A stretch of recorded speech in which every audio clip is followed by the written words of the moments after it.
And we are live. All right. Okay, we're going to jump right in. I want to first start off by thanking everybody for being here and let you guys know that we are in the Finding Your Adventure broadcast today. So thank you all for joining. I want to introduce to you all of us here today. So we have the co-founder and co-CEO of Big B Coffee, Mike McFall, joining us here down at the bottom. Mike is the co-founder and co-CEO of Big B Coffee with over 290 locations and growing. He is a TEDx speaker, a Forbes contributor, and an avid entrepreneur who is really just paving the way for young entrepreneurs, entrepreneurs who have been in the game for a while, and those really seasoned entrepreneurs as well. So we're really excited to be here with Mike. Thank you for being here. And we are actually have a very special guest today, Max Bernard, who has an awesome idea that he's going to share with us.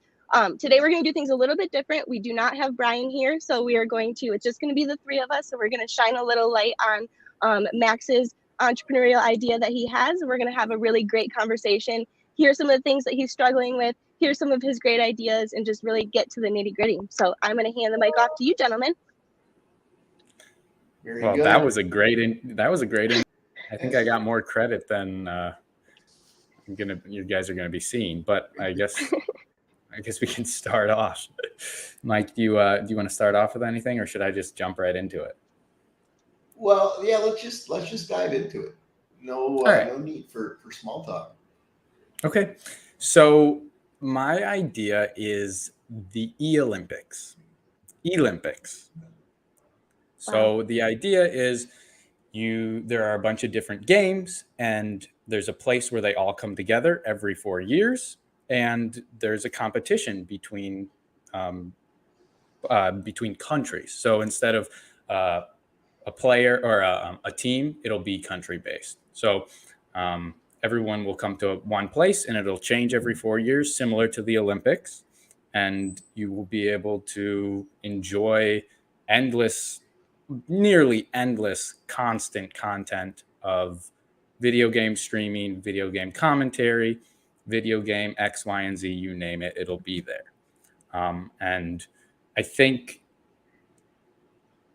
yeah, I don't know. That's kind of where I'm at right now. And my first question to you guys is, how do I know this is an idea that I can pursue? Mike, I will let you take that one away. I mean, Brian and I regularly talk about how hard it is, being in the educational space, the entrepreneurial space. We have a fair amount of people approach us and say, what do you think of this idea? Right. And people want feedback on the idea. And, so for me to give feedback on the gaming space as a person it's difficult because Okay. one, I've never been a gamer. I've never done that. I've never lived that. And secondly, I'm a 50-year-old dude, right? So like I don't really get the gaming stratosphere. Now, all of that being said, I do know that it's super powerful, right? And the experience I had was my 16-year-old, probably 2 years ago, was sort of anxious about making it. I don't know, 9 p.m. He had something he wanted to watch on a stream, and it was some team playing some game from Houston, playing some team from Tokyo, or someplace like that. And it was like, and these were the best gamers in the world at this particular game, and it was made up of. And so I'm like, what? Now, mind you, this is only 2 years ago, right? I'm like, what are you talking about? Like that's insanity. You're gonna sit and watch other people play video games, right? And so we had this moment where he's like, Dad, you sit on Sundays and watch golf. You'll sit in the basement for 2.5 hours watching golf. Like, it's no different. So anyway, I was like, wow, yeah, you're right. I mean, that's a cool point. But then I asked him, how many people are watching this right now? He's like, well, he looks down. He's like, well, there's 247,000 people watching. I'm like, how many? Right? I'm expecting him to say like 300, but there's 247,000 people worldwide watching this event. So anyway, I remember that moment was like this moment of, oh boy, the world is changing. And so, do I think that the esports, the people are buying esports franchises now, and there's leagues, and it's really, it's really incredible. I think somebody in New York bought a franchise for one of the games for like $20 million, right? So anyway, and that's dated now. I mean, that was probably a year and a half ago, 2 years ago, that it was 20 million, and I'm sure it's a heck of a lot more now. So anyway, my initial gut reaction to what you presented is, oh my gosh, you're talking about building a worldwide brand. I mean, in some sense, yes. Mm-hmm. That is what I want to do. I want to bring all gaming, all interest in games to one place. And I want it to be a big event. I want it to be in stadiums where you can actually watch live in person, or you can be at home watching, just like any other sporting event. I get that, Max. But what I'm saying is you're talking about building a worldwide brand. Yes. And you and I work on branding projects every day, right? Mm-hmm. And it is infinitely more challenging than people expect it would be. Yes. We Jasmine, you and I talked early on about developing a social media presence and so on, and how there's this an expectation that a brand is gonna get traction and do well. And from my experience in the world, it's not that easy. I think there's this myth in the world that if you can just do the right thing one time, it'll be boom. Next thing you know, you got 100,000 followers and you're off to the races. So I think the challenge is you're talking about building not a brand in Southeast Michigan, not a brand in Michigan, not a brand in the United States, but you're talking about building a worldwide brand. And so and then I'll just close with one last thing. These people that have built these incredible podcasts right now, right? So I'm now newly into Tim Ferriss, right? Which Jamie has been promoting that I listen to, and the guy's done 400 episodes, right? Over a decade, maybe, right? I mean, it's been a long time, and each episode is like 2-3 hours long, and sure, he's got one of the most successful podcasts out there, but he's been at it 10 years and he's done 400 episodes, right? So anyway, I think your challenge here is not idea. I think idea works. It's how are you going to get people to pay attention to you? Okay, so when an entrepreneur is thinking of a big idea, they want it to be huge. Maybe we could say Big B Coffee, right? We want it to, or you may want it eventually to be nationwide. That is huge. How do you scale it down and just start from one? Like, as an example, for me in this situation, maybe I start with an MSU tournament or a Michigan-wide tournament, maybe just one game, and start from there. How do you stop yourself from going big right away, but instead starting on the smaller side and then getting up to the larger global? So, I mean, really the $1 million question, because, we started with one store in East Lansing, and we turned that store into a phenomenal business. And we for years we had a line out the door of that original store from the moment it was open until the moment it closed, and that was the basis of us thinking, holy smokes, I think we got something here. Now, we weren't sitting there operating that one store thinking that we're going to use this to build a national chain of coffee shops. We built that one store to make one store successful. And then when we had that, then we worked on store 2. And sure, we would have conversations in the background about growing the business, dreaming. You know, I think at the beginning, our big dream was, God, could we ever get it to 50 units, right? Like, can you imagine? You got one store and you're sitting there, you're imagining, oh my God, could we ever get it to 50? And that was like a big goal, you know? But we knew the only way 50 happens is if that first store was successful. And then the second store had to be successful. And in relatively short order, the second store was doing more revenue per hour. It was open a lot less hours, but it was doing more revenue per hour than the original store. And so, you know, I think the idea is great. I think, yes, building some experience around managing events like that, right? So you know how to make it work and doing it, you know, a number of times.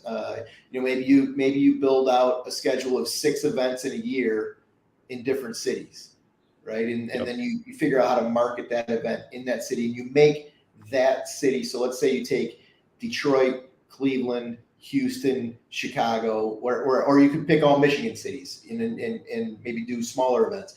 But then you focus like crazy on making sure that event in Cleveland works and that you do it well. And then you take what you learned from that first event in Cleveland and you go to Chicago and you do the event in Chicago and you apply what you learned in Cleveland, you make that event even better.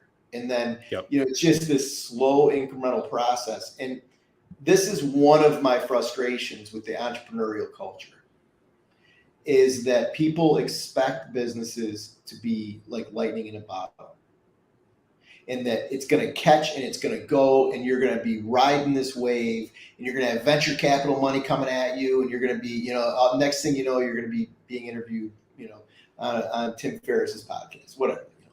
And so I think, to me, that misses the core of what it takes to be a great entrepreneur. What it takes to be a great entrepreneur is to execute, and learn every time. Learn constantly about how to make what you're doing today better tomorrow. And what we always said, our mantra was, sell one more cup of coffee tomorrow than we did today. And that mantra was in place for like 15 years, right? We don't really talk that way anymore. I will talk to individual franchise owners about that thinking, right? Wake up tomorrow and sell one more cup of coffee tomorrow than you did today. If you do that, in 365 days, you'll be selling 365 more cups of coffee and than you are right now, and you have a profitable business on your hands, right? So that mentality of pure execution. I just wrote, it's one of the G3 articles I wrote called the myth of the $1 million idea. And everybody focuses on the idea. And what I state is a sustainable business is $100 million in revenue. Now, I just pull that number out of the hat. Like it doesn't have to be $100 million in revenue, but I just use that number. And what I state is that the idea is 1/100 millionth of building of getting to $100 million in revenue. The idea is just the beginning. And I know I'm going off on a rant here, but when you have the idea, then it becomes solely focused on testing that idea. In the end, I'll bet you 99% of the time, what you end up with as a product in a business is different than what the original idea was. Okay. So you might start on this idea of an Olympics. Cool idea, amazing, love it. I do love the idea, by the way. But you might end up running a league in the Midwest of 7 cities, and you know that could be, and who knows what that turns into in the end, right? But when the process of iteration is you learn, you change, you execute the change, you learn again, right? You make changes, you execute those changes, and in that process, you end up in this place. Oftentimes, it's very different than where you started. So when we got into business, we were at a sort of a traditional Italian style espresso bar, meaning we were focused on marketing things like macchiato and campana and cappuccino and espresso and right the traditional drinks, because that's what everybody was doing. We very quickly learned that what we now lovingly refer to as the sweet bomb latte is what sold. So the latte with flavoring and whipped cream and so on, that's what sold. And we very quickly got into that business as opposed to trying to be, some Italian style espresso bar. Yeah, because I mean, there's also, yes, you have to prove your idea too, right? Is that what you're That's what my saying? question was, is so once you have your idea, Mike, what would you like, what is from your experience, like your first like action steps? Because it's like, I'm an idea person all day long. I've got notebooks on notebooks, and it's like, how do you actually go through and like start making the execution? Or like for Max, what would be a good way for him to start? I know locally, obviously, and making a little bit of noise locally, but maybe a little bit about like the strategizing plan, or like, would you recommend he build the relationships first, or what would be like the number one thing in order to get an execution started? I guess what would be a good start for him? Well, I wish Brian was here, because this is like the primary premise of our class, right? Yep. Okay. So the primary premise of our class is you've got to figure the only way you know that an idea is good is if people are actually willing to pay you for it. Yep. And so that is the test, right? And so what I would suggest Max does is he goes someplace comfortable, Ann Arbor, his hometown, or East Lansing, where he goes to school, and do an event. Do it and see if you can get people to sign up. Can you get 6 teams to show up and do it? And if you can, and can, or can you get a sponsor to put money in to help you facilitate? See, that sponsorship idea is you're getting someone to give you a check, right? So that is getting somebody to open their wallet. And then you take the sponsorship and then you turn that money and you invest that money into the program, into the event, and see if you can attract people. If you can attract people and they show up, now you have an idea that's working, right? And there's it is, and you will iterate in that process. My guess is what you will end up with in the end at that event will be different than what you're thinking about today. And it'll work, right? Like you'll iterate, but oftentimes people stick to their original plan way too long, and they miss everything that they should have learned. I mean, the classic story is Mark Zuckerberg at Facebook, right? Or it is just, you have to generate revenue. You have to get people giving you revenue, and how do you do that? That's the question. Yeah. So yes, proving that you can do it will bring in revenue. Kind of, I guess. Bringing in revenue will prove that the idea is good. Okay. So the idea is here. If you can get people to pay for it, then you're starting to get the understanding that the idea might work. Okay. So in why I think I jumped to such a big global idea at first was because there are already tournaments that exist. If I adapt a similar model to what they are already doing and just centralize it into one location every 4 years, then what could go wrong? Of course, yes, things will go wrong. But if I adopt a similar path to what other people have taken, then shouldn't that work? Yeah, I mean, I'm not saying it can't, and you might be the 1 in a million that catches lightning in a bottle and builds a worldwide brand in 2 years, right? Like maybe you are, but I think that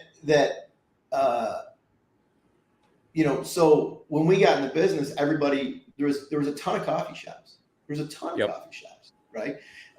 In 1995, and they were doing the exact same thing we were. They didn't iterate. Right? They didn't learn. So people are doing what your concept, right? And you can take pieces from them and you can build your own. But then how you're going to turn it into something special is paying attention, again, I'm going to use that same word. You're going to be iterating constantly, and you're going to evolve what they're doing into something a little bit different and a little bit better. And then that, I think, would attract more people to what you're doing. And that's how you pitch some real big idea. Now, Max, that I am an absolute firm believer in having the penultimate goal set, right? Yes. Like, I believe that's critical. And so I love that for you, right? I love that thinking. Let's build the E-Olympics. Awesome. So, what's the time frame on that? I don't know. Is 10 years the right number? Can I jump in too real quick? Yeah. For timing, I have a question about that. I do think, to be honest, this idea is probably in so many people's brains right now. Like, I know gaming is so popular right now, and it's like meshing two of the worlds, like gaming and Olympics. Like, those are two humongous markets. And I know, like, with, like you said, all of the different gaming tournaments and stuff that are happening like out west, and they are doing them live. Or I think they just did one, like, I don't know if it was New York, but a major city, and they did like a whole course around a major city, and these things were just flying like crazy and stuff. So, and like, I'm just like, I don't know what necessarily, I know a lot of people would probably have this idea. So what would be a good advice, or what would be something that you would give Max as a piece of advice for that timing, and how, like, is it important to jump on trends? Do you want to be the first one to achieve this, or how would you go about that? Or do you recommend jumping on something such as like this big idea, or how? Yeah, Okay, I mean, yes. Yeah, it's just the timing, I guess. I'm confused. Absolutely. Yeah. And so, taking it to my experience, there was a ton of people in the business of operating coffee shops. What nobody else did, what we did differently was really two things. One is we executed better, right? We ran coffee shops like high volume restaurants, period. Yep. The other was my business partner, Bob Fish, is a marketing and branding genius. And so he was always focused on the development of the brand, always continuously working on the development of the brand and how to do that and the appropriate way to do that. So, in the scenario that Max is in, you got to get your core product figured out. Right, which is running an event in this space. And by the way, it's a beautiful business model because there's no capital expenditure. I mean, you got to get a space, sure, right? That's maybe $10,000-$20,000, and I guess there's probably some like making sure that the internet works. Well, but but it's not like you got to invest $1 million in this idea to test it. Right. And so that makes it a really attractive business, because all you've got to do is convince people to join your event. And again, I would suggest designing it and doing it, and then creating a schedule of continuously doing these events. And then is when you can begin to look at, okay, well, what is the brand? How are we gonna execute it? And then you can start to plan on something much bigger, right? But until you have that experience of running these events, which would be incredibly challenging, right? To pull off an event like that is going to be incredibly challenging. Not that you can't do it, but you're going to have 14 days up to the event where you're working 20 hours a day, right? Yes. That's just the nature of the beast. And so they're going to be really challenging to do. You're going to pull it off. First one's going to be, successful, and it's going to be a great feeling for 15 minutes. And then you got to get back into, okay, let's start working on event 2. And then So I mean, I think you're saying that there's steps to this dream that I have. There's steps to this business dream, and you can't. I mean, you talk about lightning in a bottle. This $1 in $1 million idea. That, I feel like we've talked about this before a little bit. That it's the culture now, right? You're just gonna pop off like this on social media. You're just gonna pop off like that. If you go viral, you're gonna pop off. Always chasing the viral, whatever it may be. And what you're saying is that's not the reality of things. You can't throw a Hail Mary every play in football. It's Right. just the odds are not in your favor. It's a You got to 1 run in the ball, right? million play. You Yes, you got to have run to the run it to be able to throw it. Yeah. So Yeah. starting with the lower, I guess the bottom stage of developing a business is key because you learn more throughout, right? It's part of the process. And then when you get to the big stage, then you're prepared for the big stage. It's not like you're unprepared. It's not when you go live on TV, then you're not going to be shaking in your boots or whatever. Well, and building it from the ground floor gives you legitimacy because like there isn't a single position in my entire organization that I haven't done. Not one. Right. So Yep. barista, assistant manager, trainer, in each one of the departments in our company today, I've run every single one of those departments at one time or another, right? So like having that foundation makes it so that you're just incredibly knowledgeable, but even more important than incredibly knowledgeable is very empathetic to the person doing that job. Right? Because if you're a barista on Sunday morning at 9:30 and you're short staffed and all of a sudden you get that late morning rush on Sunday mornings and you are screwed, right? Mm-hmm. But being a leader in the company and understanding that and knowing that is a really important part of leading and managing a business, right? So someday you've got multiple events going on simultaneously. You've got directors of each event.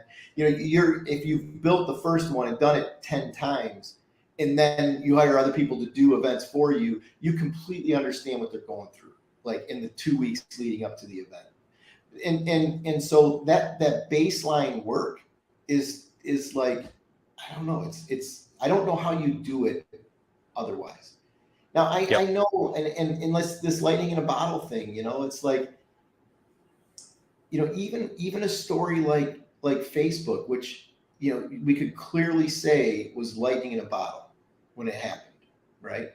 I mean, Mark Zuckerberg was in that thing day in, day out, paying attention, making good decisions as he built it up, and just was constantly there. And it wasn't lightning in a bottle. You ask Mark Zuckerberg, and that shit was not lightning in a bottle for the first 5 to 7 years. I guarantee you. Now, maybe that one, the timeline's compressed a little. Maybe it's 3 to 5 years before it really got this incredible traction. But like that, the time horizons are just so misunderstood. And you talk to any successful entrepreneur, I mean, anyone, and they're going to tell you about the struggle at the beginning, right? And how hard it was and how long it felt like it took.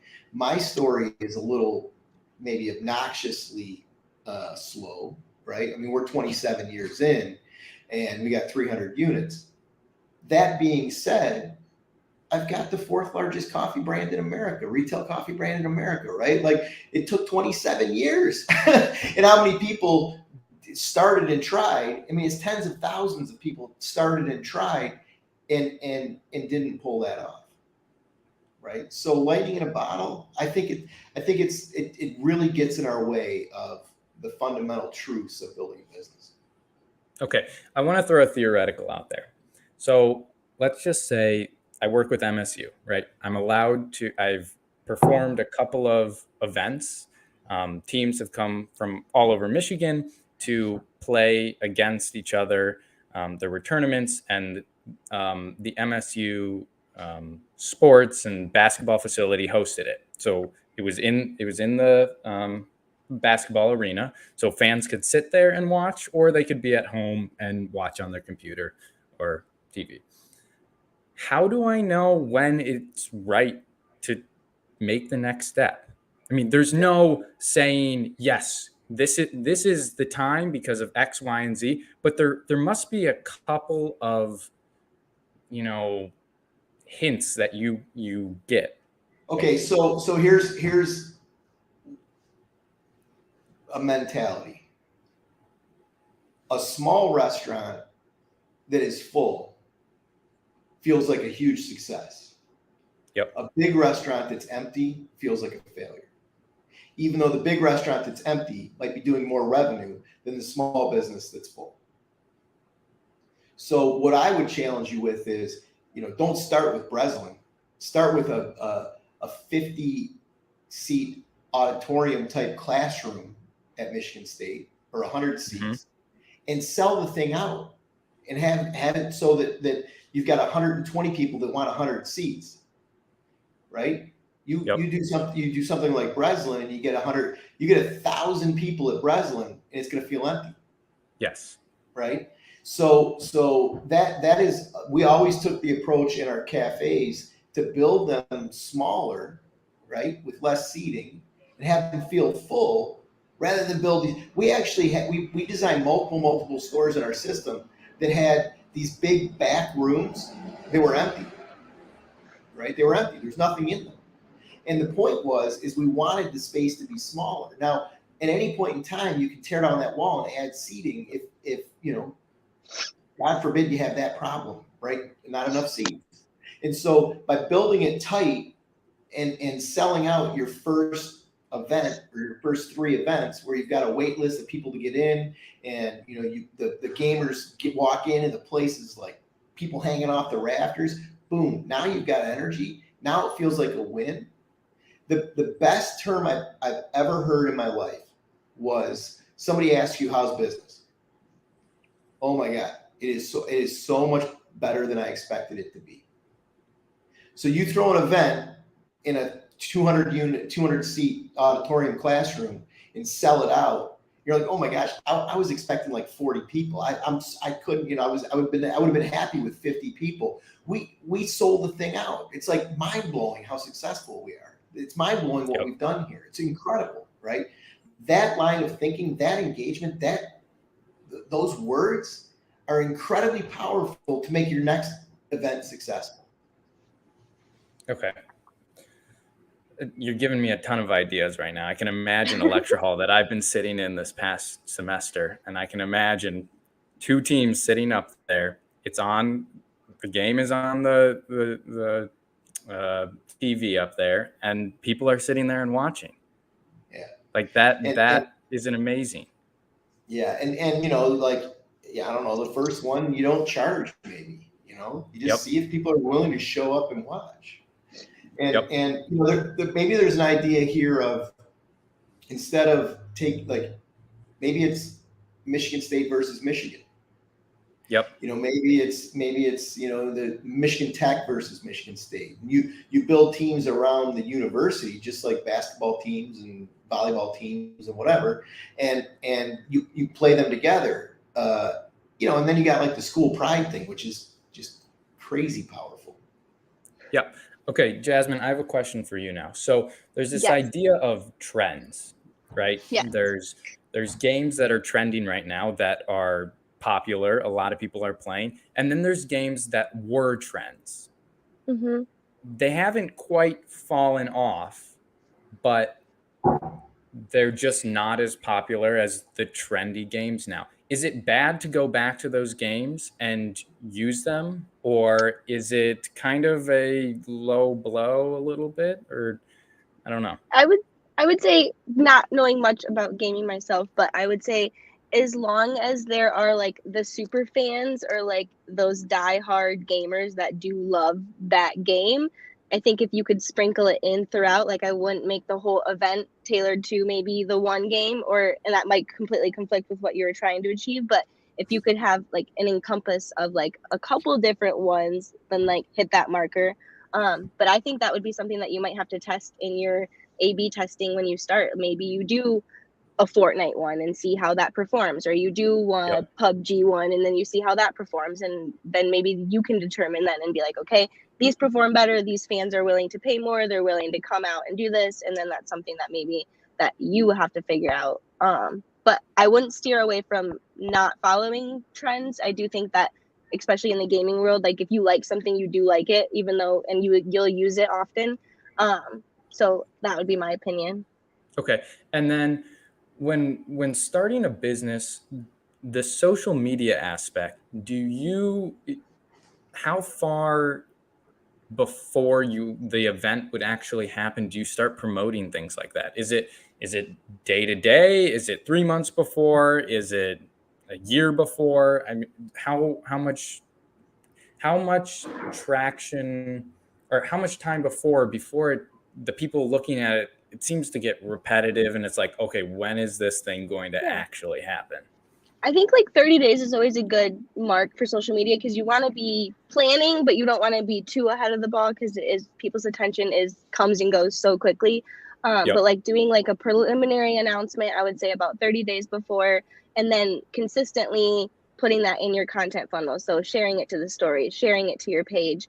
If there's creative ways that you can promote the event without it being just a graphic, like if you could go down to the spot of where the event was and taking a photo and promoting it that way, there's ways that I think that you can promote it without it being super salesy or super pitching, Yep. that people will get excited about it. And the more that you do that, I think it's the better. And again, it's about how you do it to make people not be distasteful with it. And if you do that correctly, you could do it on a daily basis. But it's as long as you're not being super repetitive and like pushing it down people's throats, I think that people are going to be more inclined to enroll and they want to know more. How do you make it not pushy? How do you make something say, I want you to do this, but I don't want to force you to, but I want you to. I want to force you to, but I don't want to force you to. I would always say like selling your vision or like your excitement or like what you're trying to achieve or the benefits, really give the value that you're bringing to that person, whether it's entertainment or whether it's something that excites them. As long as you're not like, you should do this because I'm telling you, it's more so like, here, we're offering this, and like if you're about it, that's great kind of thing. If you're making that person, help them make that decision rather than telling them to make the decision. And it's really just wordplay and like a little bit of psychology. I think that if you can help them or excite them about it, that would definitely play more so than come to my event type thing. Yep. Mike, do you have anything? Well, I mean, I agree with that, but I also just want to dial you into the second chapter of my book, Grind, which is sell more shit. Yep. And the idea of being salesy, of being a salesperson, for most people is off-putting. Yep. But if you don't have that mentality, you aren't going to get anywhere in business. You are not going to get anywhere. So, there's this, everyone talks about how, well, I just, if I just build a great product and, I don't want to be pushy, right? That is absolutely the wrong approach. You are going to have to be pushy as shit to make this happen. You are going to have to be like aggressive about making this happen. And I agree with the authenticity of your messaging does need to be your passion for it. Like, why do you think this is freaking awesome? Right. And then you got to articulate that. And in terms of like selling, and I'll just give you a quick stat here. And you probably heard this before, but Amar Bai wrote a book. I think it's the Economics of New Business or something like that. I can't remember the exact title, but he studied the Inc. 500 fastest growing companies over a 20-year span. So he got the list of every company that was on that list for over 20 years, and he studied them and their product. And 85% of the CEOs on that list considered themselves the only or primary salesperson in the business at the start. Period. Really? 85%. What was I for the first 15 years in my business? Sales. I was a franchise salesman. That's what I was. I sold franchises. And I figured out how to sell franchises, period. And so this idea that I don't need to be, or I don't want to be a salesperson, is going to get in your way it's going to get in your way. And I would say you have a very, very low chance of making it unless you consider yourself a salesperson. So, yeah, I mean, it seems logical that if you believe in your product, then you can sell it to someone, or you can tell them about it and you can tell them your story. Yeah. If you believe in the value your product's bringing, boom. Yep. Right. That's what you have to believe in. So you got to, I think, Jasmine, you said this. So you have to figure out what that value is. And then you have to communicate that value. Mm-hmm. Yep. Yeah. Love it. I guess so. Maybe a little off the trail that we're on right now, but how do you hire the right person to help you? Do you hire them? Do you just do it on your own? How do you find, I don't know, either a person to co-do this with you or do a section of it, the advertising or the promoting, whatever it may be? How do you find somebody that's very different than you are? They've got a different skill set. They bring something different to the table than you do, right? Like you're not going to partner with somebody that brings the same things you bring. That would be silly, right? Like my business partner and I are very, very, very different, right? We're very different in terms of our skill sets and what we do and so on. And so, you know, in this world, maybe finding a technical founder with you, right? You know, that's probably going to be, that could be important.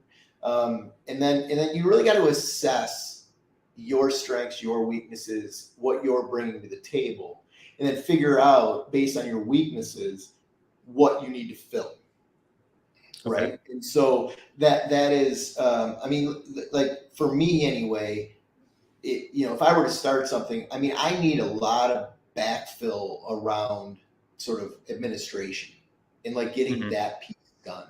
And so when we started our company, there was Bob was very much operations, product, marketing, right? Mary Roselle was one of the other co-founders that we bought out 10 years ago. She did all the administrative bullshit. I mean, she handled all that, and it was critical, you know. Bob and I would have been a hot mess if he and I tried to pull that off and done that ourselves. And then what I brought to the table was I took what that world was and I packaged it up in a capsule per se, and then I figured out how to sell it. Right, that was my role. And so and Bob was a great compliment to me, and I would bring him in at certain points in relation to the sales process, and he would do his thing, which was brilliant. But Bob couldn't have done what I did, right? Like he couldn't have taken it and simplified it down into this capsule that we were selling and replicating. And that was my job, right? He was very much focused on. So my point being, figure out where you need support. And then, maybe you try to attract people. And you know, Max, maybe this starts as a club at Michigan State. Right? Maybe it starts as an intramural sports type thing, you know, and then you put your founding team together, and then the team assesses: is this, you know, can we start a business around this? Right? Is there a way for us to generate revenue? Do we want to do it? You know, that's another big part of it. Is you know, is this something we want to do? And so you could test the waters on this idea in the you know, for lack of a better term, in the safe confines of the university, and just see if it's something that you want to do. Right, like maybe you have your first one is you have the Greek system, playing each other. You know, like that could be a really cool way to set it up. Or you know, who knows what the other ideas are, but you hit on a really important point, which is, like, who do you bring onto your team and why? And you got to be able to answer that question. Why are you bringing this person on the team? This is their role. This is what they're going to do. It's almost like opposites attract a little bit. Yeah, totally. In this situation, right? Totally. You want to balance each other out, and that's going to help balance the business out and make everything go up instead of there's not an even playing field. There's very few people that have a full tool belt, if any. Very few people that have a full tool belt. How do you sell someone? Let's because there's different ways to sell people, right? There's your average Joe who is walking down the street and you say, look, I want you to come to this event, yada, yada, yada. And then there's an investor that wants to sponsor the event, or you want them to sponsor the event. How do you sell, and what should be in that sales pitch that really gets them around your finger and you can take them along with you? Yeah. So I look at sales like a big funnel, right? I can't get my elbows to go in to make a funnel, but I look at it like a big funnel, and you put people in the top of that funnel. And social media is a beautiful way to feed people into the top of that funnel. And then think of the funnel getting narrower and narrower and narrower, right? And you present them at each level of the funnel as it gets narrower. You're presenting them information. And what sales is it's about getting the matchup between your product and somebody that wants to buy your product. Like, our funnel was very wide at the beginning. It still is very wide. And we get a ton of people that inquire about franchising. Well, one of the very first sort of levels that we have to get them through is, do you have the ability to build one? Do you have the net worth? Do you have the liquidity? Because if you don't, and so the funnel gets the sides of the funnel are really steep at that moment, because a ton of people just kind of have to go away at that point. Okay, but now you've qualified them, right? And you've qualified that they have the ability or the money to do it. Well, then the next area in our funnel was, are you willing to operate it? Are you willing to show up to a coffee shop every day, put an apron on, and run the business? Because if not, we're not going to sign you as a franchisee, right? Like, we believe in the fact that people are operators to build a business. And so you're going to have to figure out that funnel, right? And so you want to make the funnel very big at the top, because, by the way, we kept all of those names and numbers and addresses of anybody that ever inquired, and we get them into a rhythm of communication, right? And so we keep connected to the business, because at some point, they may have the ability to finance the business, right? Mm-hmm. And we still have connectivity to it. But anyway, so you gotta build your funnel down to, ours is they sign a franchise agreement. And the way I look at sales is, you are presenting people information, and they are self-selecting in or self-selecting out. I'm not selling them anything. I've got this product. I think the product's kick-ass, which it is, right? And so they're self-selecting in or they're self-selecting out. And I'm not going to force. There's nothing I'm going to do as a person. There's nothing I'm going to say. There's nothing that I'm going to present to them that's going to make it so they blow through one of those barriers, right? And get to the point and sign a contract. All you're doing is facilitating this process to get them to this point where they're in a position and they believe in signing that contract. They believe in buying the ticket to come to your event. They believe in that, and they want to do it, and they sign up to do it. Yep. Okay. So again, there's this myth that good salespeople have some magic touch, right? And that they have something that they say or do to make the whole thing work. I don't think that's true.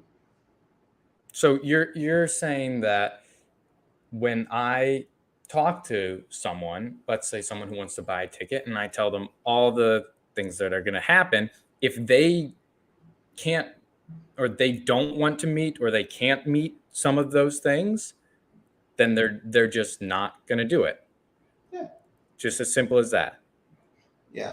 And Brian talks a lot about this. The biggest thing is figuring out what the best method to get people into the funnel. Like, what is the best way to get people to come into the top of the funnel?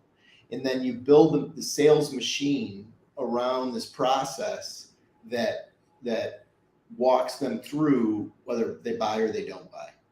There's going to be a bunch of reasons why they won't buy, right? But eventually, hopefully many will opt to buy. Okay. I'm already having this Michigan against Michigan State image in my head, and I'm there's clubs already in each school where they have teams, and why not just bring them together and have a Michigan versus Michigan State game?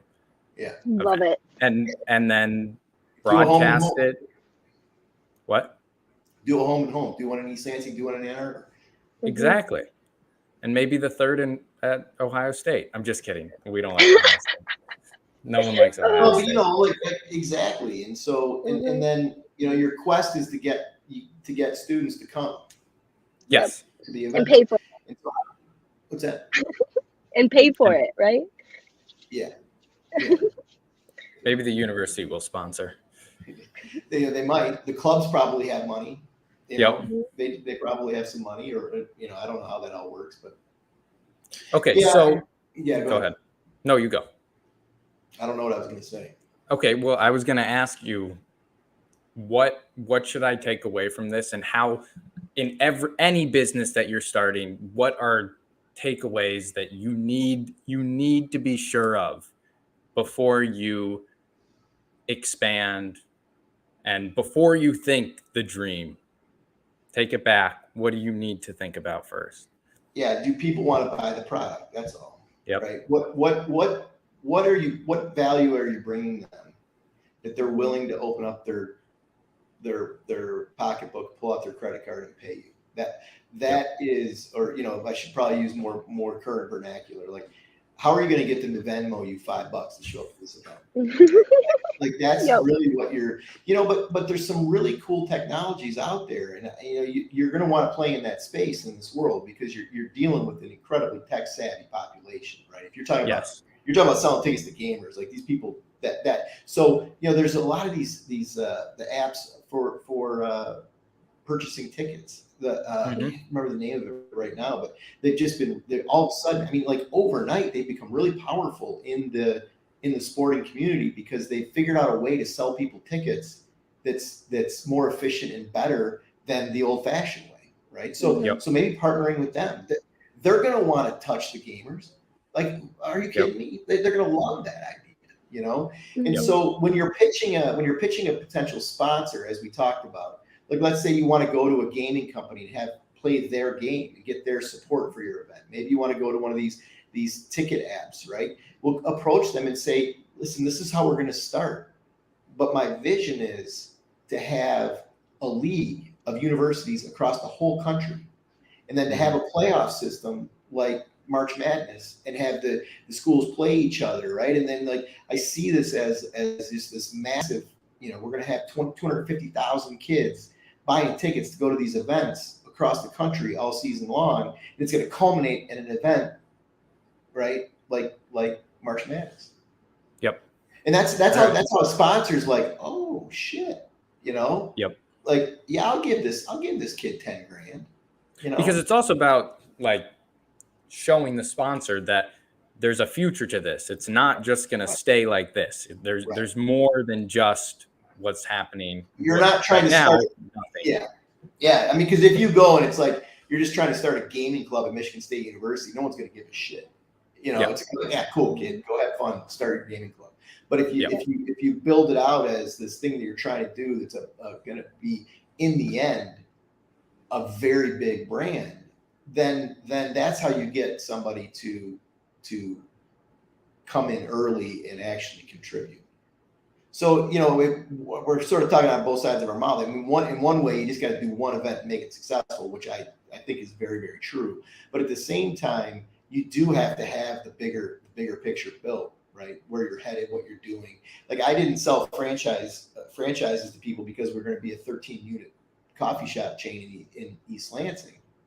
I sold people to buy franchises because we were going to become a national brand, and that they wanted to be a part of that rollout of that process. Yep. All right. Well, this has been definitely an episode for sure. Yes. A great one. I think so. I think so too. So for those of you who this is your first time watching, this is not usually how it is. We usually have a different guest. I'm usually in the background, and we have another co-host, but this time was a little different. We had some scheduling complications, but never mind that. But we will be back next week on Thursday at 1:00, and we will have a bigger crew, I believe. And Yeah, this was great. Thank you guys. This was awesome. I love this conversation. It was great. We got a little bit of everything in here today. So it was great. Yes, and Jasmine's in the car right now. No. Yes, I am. We're No. jet set and we're traveling. Thank She's goodness driving it's right clean though, and yeah, that's good. But, Yeah. well, thank you guys so much for today. I hope everybody got some value adds out of there. I know I did personally. I always do every time we come here on Thursday. I swear I learned something myself. So Max, thank you for sharing your vision. I am going to be hounding you to keep pushing towards it. I love it. I'm here for it. I'm a big supporter. And Thank Mike, you. as always, thank you so much for all of your wonderful, most impactful knowledge. We absolutely love having you here. And we can't wait to do this again next Thursday at 1 p.m. All See right. ya. Guys, we're going to Thanks. jump out of here. Thank you.